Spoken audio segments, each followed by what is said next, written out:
And welcome to Stone Soup, the world according to sci-fi geeks, because we are sci-fi geeks. My name is Sandy. And I'm Rhiannon. I'm her mom. Yep. Mother-daughter sci-fi geeks. It does happen. Contrary to what popular media would have you believe, geeks do marry and breed. We're sorry. That's the Canadian geeks. They're always saying. Ew. Anyway, Stone Soup is going to be an everything show. That's why it's called It'll be Stone Soup. reviews. It'll be talking. It'll be music. It'll be cooking. Mm-hmm. How do you cook sci-fi? Well, you don't, but No. sci-fi people eat, so Yes. we cook. And we like to do science experiments, so there's science in it. Yeah. Anyway, today we're going to do a review, and we're going to review the other Avatar. That is to say, The Last Airbender. Yes. Now, this is the TV series, the animated, but it was the basis for the live action. We're going to be talking about the live action. Yes. First, we know that you have read or heard a lot of really bad reviews of this show, of this movie. Bad. We think they're wrong. We are fans of the show. Obviously, we Yes. own the DVDs. We love the show. We love the show. We liked the movie. Yes. Now, they had to scrunch up a lot because they had, a whole season pushed together. 10 hours of show, give or take, squashed into about 90 minutes of movie.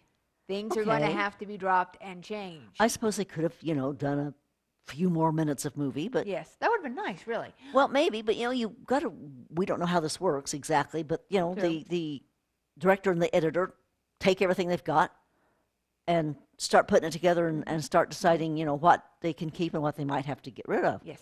Although, frankly, more of them need to learn from Peter Jackson and Lord of the Rings. Yes, take a lesson, people. Add it back in for the DVDs or the Blu-rays. Yes.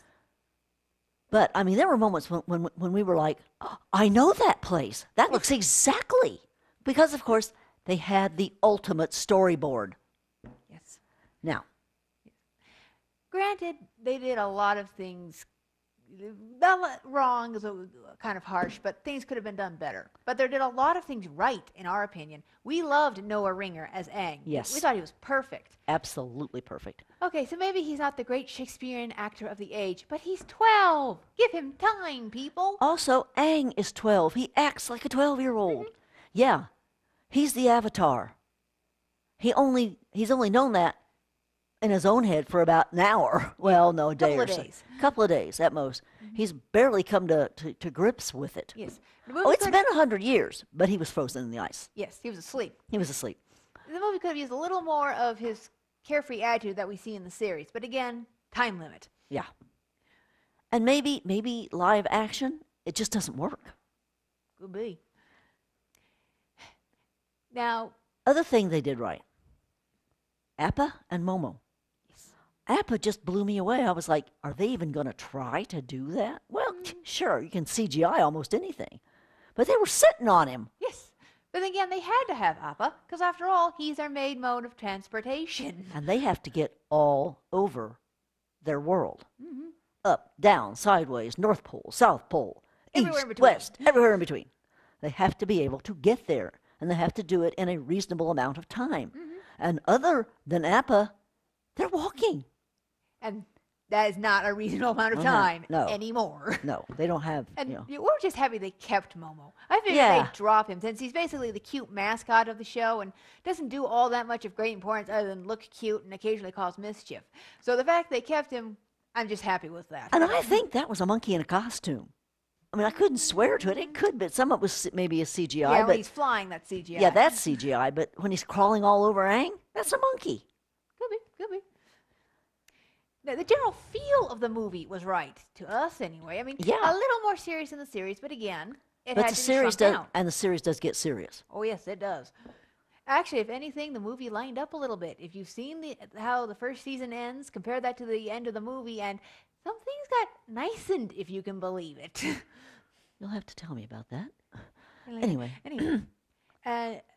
Now, while there is this general contention that most of the actors are the wrong race, you are correct. But apart from that, they acted well. I liked all the actors. And it's not like they were all turned white. No, heavens no. I mean, Katara and her brother, Sokka. were turned white. But everybody else was just, I mean, the entire Fire Nation is Indian. Yes.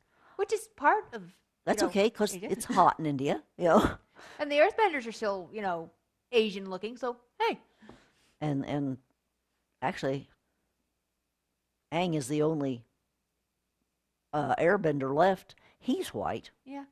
But, So he looks sort of Asianish. well, but it's no. hard to tell. He could be Oh, anything. He well. could be combinations. Mhm.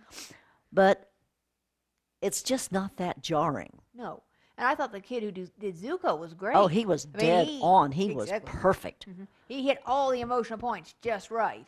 And the other thing they did right was the bending. Oh God, yes. The They've- bending was gorgeous. They had the movements right. Yes. They spin around, gather up the air, and whoosh, gather up Yes. the water, whoosh. You know, it I mean, helped the that the kids- bending Yeah, it was based on real martial arts. and that they had this to watch and say, okay, how did they do that? Oh, okay, I got that. Is that move actually physically possible? Why, yes, it is. They hit some of the most important plot highlights of the first Well, season. they had changed to. them slightly, of course, but they hit them. Yeah. Yes, they had to leave out certain key points, but they got the really important ones. Unlike the Harry Potter movies that keep leaving out Really, important stuff. It really gets annoying. Those of you who have read the books and seen the movies know what we're talking about. Yes, you do. If you've only seen the movies, read the books. Yeah. But getting back on topic. Yes.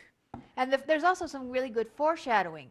Okay, the references to the library was less foreshadowing, more club to your face, but the library does play an important part in the second season and presumably the second movie, if it gets made. Please let it be made. Please, please. What they did wrong. Yes. Well, the race bending. You talked about the race bending. They changed the pronunciation of some of their names. Which is very confusing. In the TV series, he's Aang. In the movie, he's Ong. Okay, it's two A's, but they have, 3 years of the TV series to know how to pronounce these names. Sokka, not Soka. Iroh, not Iro. I mean, with an Asian accent, yes, those pronunciations would make sense. But they weren't speaking with an Asian accent. Again, in the series, 3 seasons here, Maybe they changed from one country to the other. Maybe if you saw it in India, it was Iro. I just thought of that. That could be. Okay, you have rushed here. What was rushed? Well, basically, parts of it felt rushed. They had to skim over a lot of things. Well, yeah. I don't mind Qatar narrating. That's fine. But, there are times where she was narrating when we could have seen something. Of course, that also could have been a budget constraint. This was not a cheap movie to make. You think a flying bison is cheap to make? No. I still say But, that's not a bison. That's what they call it, an air bison. It's a woolly mammoth. It doesn't have a trunk or tusks. It's about 4 times the size of a bison. And bison are big. Certain details got lost. I mean, it would have been nice to have the Kyoshi warriors and Jet and his gang, but again, time.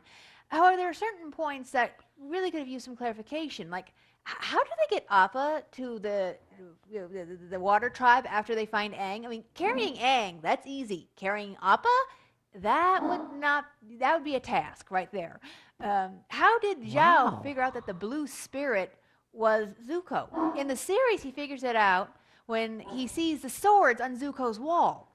Apparently, those are not common swords. In the movie, we're not quite clear how he did that. I mean, basically, there are various points that could have used some clarification. I mean, look, is it a perfect movie? No. Is it a good movie?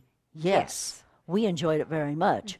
And these really nasty reviews are making me start to worry that we won't get to see the second and third movies because they won't make them. And that would totally tick me off. I mean, I want to see a live-action Toph. I really, really do. And I've actually heard one reviewer complaining because it didn't have the classic M. Night Shyamalan, however you pronounce that dear man's name, twist at the end. It's not his material. You can't just add in a twist. And frankly, his twist ending thing was killing him anyway. Yeah. So make up your minds, people. Let the man alone. Let him work. And to be perfectly frank with you, it has been my observation that a lot of reviewers are not good with heavy fantasy or sci-fi. So for some reason, they can't quite seem to get it. Well, having a job as a reviewer is no guarantee that you understand every kind of movie or every kind Sad but of true. fiction. There was one place we lived, the newspaper reporter hated everything that wasn't some kind of independent artsy fartsy film. Yeah, So it's like, remember that. yeah, your reviews are real useful. And there was, when you were little bitty and before you were able to read and stuff, there was the guy who hated every female he's ever seen perform, who obviously was reviewing movies he had never seen Oh, because he would my. get things factually wrong. So you're either lying about seeing the movie or you're literally so stupid you don't understand the movie you just saw. And I mean seriously stupid. If you can't tell the difference between a black tiger that is called a black tiger and a black tiger that is called a black panther, because they called it a black tiger, he said they called it a black panther, then how dumb do you have to be? Nah, you just didn't see the movie. You didn't pay attention. Yep. But anyway, getting back on topic, I Yes. understand why the crazy purists are upset because a lot of things had to be dropped or changed. This is where not being a crazy purist is actually to one's advantage. Yeah. But basically, you need to relax a little. Remember, you had to take a whole season, put it in one movie. Yes, there are You're things talking about scrunching up like 8 hours plus of show and somehow managing to scrunch it into 2 hours or less. So yeah, he basically had to take the highlights, the important parts that were moving Aang towards what he's going to have to do. So, I mean, I don't know what he could do. Stretch it and make 6 movies instead of 3? that would have been a little too much. Don't get me wrong, Oh. another 30 minutes would have done this movie some goods if, smooth things out a little. Maybe. In the end, yes, it has issues. But so far as we are concerned, and this is our opinion, it is worth seeing and it Yes. is worth getting the next 2 movies. Yeah. Absolutely. And that is our opinion of the live action The Last Airbender film by M. Night Shyamalan. That dear man. That nice man. Yeah, that nice man whose last name we cannot pronounce. We're ever so sorry. If anyone has any advice on how to pronounce it, we'll listen. Really, we will. So, I guess that wraps it up for this episode of Sci-Fi Geeks. See you next time. See you next time. Bye-bye. Ta-ta.